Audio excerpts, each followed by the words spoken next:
Puissante prière du psaume 91 pour briser les liens. Père de miséricorde, accueille ce cœur fatigué des liens invisibles qui l'oppriment. Il y a des chaînes subtiles de peur, de culpabilité et d'angoisse qui enveloppent chaque pensée, serrant la poitrine comme s'il n'y avait pas d'air pour respirer. Ce poids silencieux nous vole notre légèreté et nous empêche de vivre la liberté que Dieu a prévue pour nous, celui qui habite au secret du Très-Haut. Ces mots du psaume 91 résonnent comme un vent doux brisant des chaînes, une invitation à trouver refuge dans la présence divine.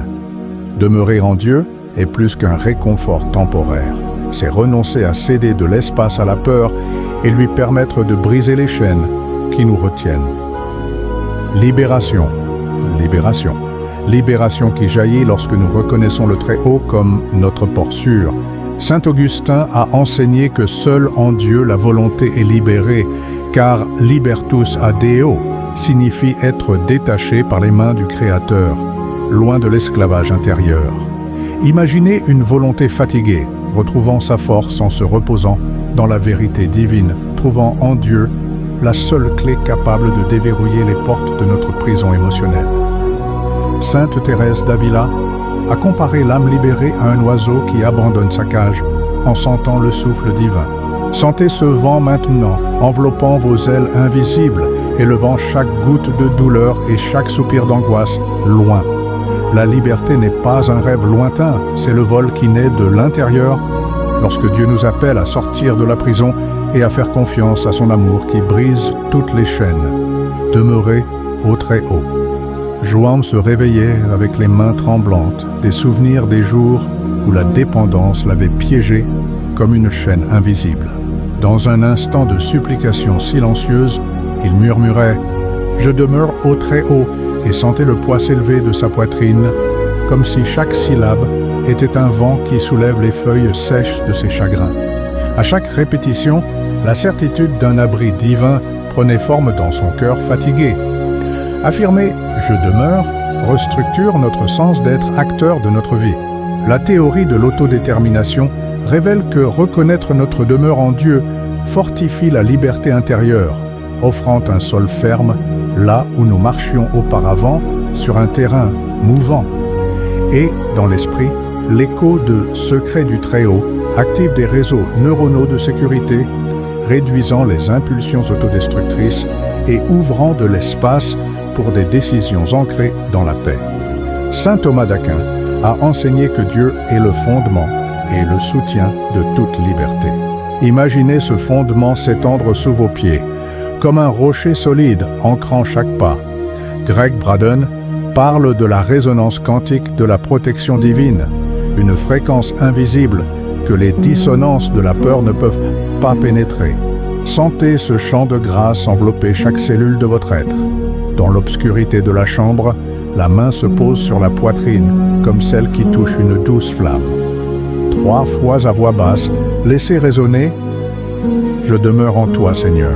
Chaque soupir scelle la décision de rester dans son refuge, jusqu'à ce que le matin se répande en lumière, emportant avec lui la liberté nouvellement découverte. Libération. Libération.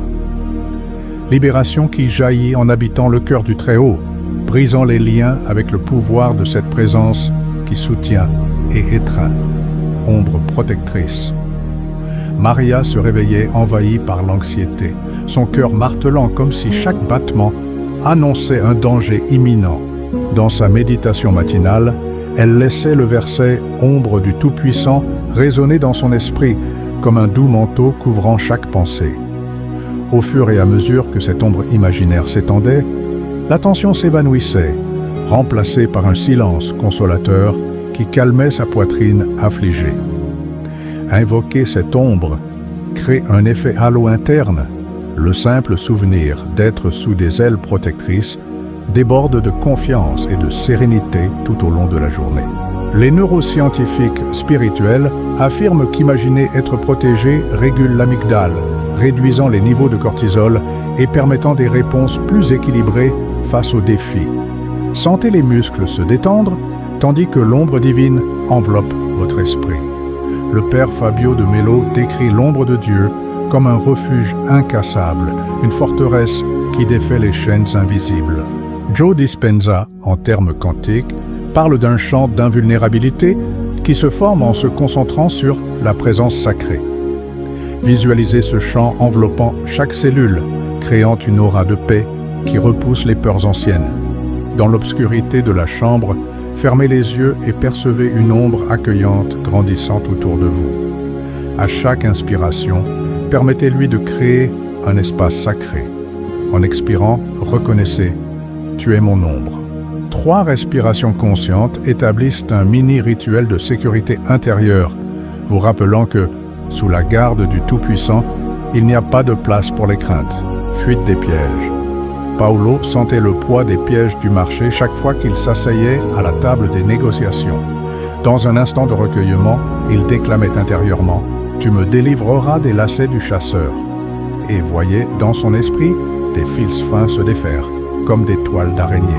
Pendant que ces mots résonnaient, l'urgence d'éviter les situations toxiques perdait de sa force, laissant place à une légèreté inédite dans sa poitrine. Se projeter libre de ses liens modèle la perception. L'effet Pygmalion montre que ce en quoi nous croyons devient une prophétie pour notre vie. En s'imaginant dégager des lacets, l'esprit se prépare à refuser opportunément les propositions nuisibles. Et dans l'âme, naît la conviction de pouvoir dire non sans culpabilité. Se sentir enfant libre renforce l'estime de soi et repousse les stratagèmes qui piègent le cœur. Saint Augustin a enseigné que, lorsque la volonté repose en Dieu, aucun lien ne persiste. Neville Goddard a affirmé que, par l'imagination guidée par la foi, nous pouvons défaire les chaînes mentales, brisant les prisons intérieures avec le pouvoir de la simple vision de la liberté. Avant de vous habiller pour la journée, visualisez la coupe de fil invisible autour de vos poignets, sentant le doux craquement de la libération.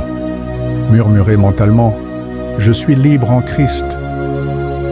Répétez cette affirmation 3 fois, sentant chaque mot planter des racines de courage et de foi, prêt à marcher sans que des pièges ne vous retiennent. Confiance inébranlable. Anna entrait dans l'unité de soins intensifs avec le poids de la responsabilité affichée sur son visage. À voix basse, elle sentait le verset « Je ne craindrai aucun mal » vibrer dans son esprit comme un bouclier invisible repoussant le chaos autour d'elle. Chaque répétition fortifiait son esprit, transformant la peur en un soupir de courage. Croire en cette promesse reprogramme l'esprit.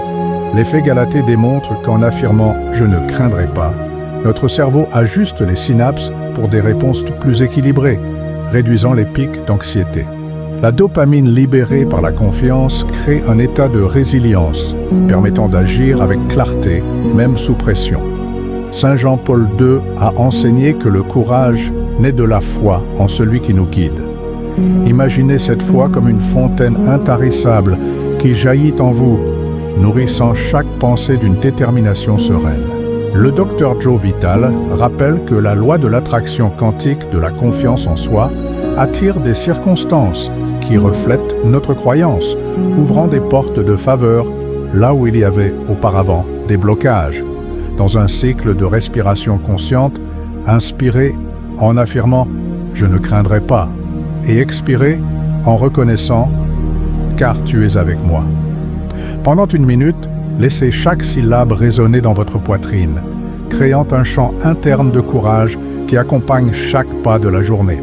Sereine, forte, inébranlable. C'est la confiance qui jaillit en habitant la présence de celui qui combat toute peur. Rappelez-vous le poids des chaînes internes, peur, anxiété, dépendance, qui ont si souvent emprisonné votre cœur dans des prisons invisibles. Aujourd'hui, nous reconnaissons que le psaume 91 est une graine de libération, brisant chaque entrave avec sa promesse d'habiter dans le refuge du Très-Haut. Saint Paul a déclaré « Car pour moi, vivre, c'est le Christ » Philippiens 1, 21. Cette vérité révèle que lorsque le Christ devient notre vie, aucun joug ne demeure, car sa présence transforme notre existence en liberté pleine. Vivez chaque jour comme celui qui a déjà été libéré, marchant sans les menottes de la peur. Saint Thomas d'Aquin parlait de la gratia habitualis, la grâce constante qui nous habite, soutenant toute vertu. Imaginez cette grâce comme un fleuve pérenne qui coule en vous, renouvelant les forces, lavant les chaînes et maintenant vivante la flamme de la liberté divine. Greg Braden décrit le chant de liberté divine comme une fréquence quantique qui, en accordant notre pensée initiale, attire des ruptures de chaînes invisibles. Laissez votre premier soupir faire écho au psaume 91, créant autour de vous un espace de libération continue. En terminant cette prière, murmurez « Amen », le cœur léger, et partagez dans les commentaires votre témoignage de libération. Que chaque matin soit une célébration de la liberté, volant haut comme un oiseau libéré par le souffle amoureux du Très-Haut.